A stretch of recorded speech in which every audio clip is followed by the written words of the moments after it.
Епископ якутский Ленский Роман посетил Нерюнгринский район. Владыка благословил нерюнгринских православных, также побывал в Енгринском наследии, где представители духовенства познакомились с культурой и традициями эвенков. Все подробности у нашего корреспондента Надежды Акимовой.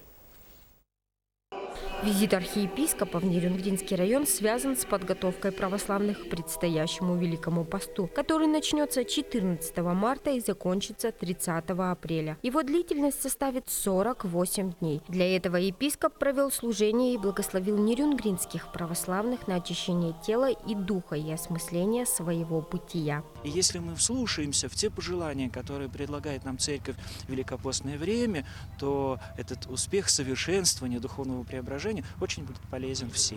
Не обошелся визит архиепископа и без выезда на промышленные объекты. На презентации долгосрочной программы развития угольной компании «Колмар» епископ осветил место строительства будущей часовни в честь преподобного Сергия Радонежского. Затем владыка совершил молебен в часовне святой великомученицы Варвары.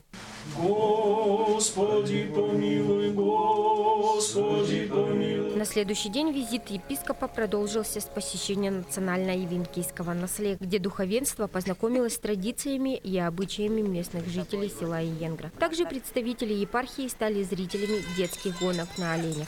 Владыка и сам прокатился на оленей упряжке. Нерюнгринский район считается одним из самых православных в республике. Только за последние 3 года якутская епархия при поддержке нерюнгринских православных возвела 2 крупные святыни – храм в поселке Беркакит и часовню, посвященную 70-летию Великой Победы. Также на промышленном объекте шахте Денисовской установлена часовня Святой Варвары.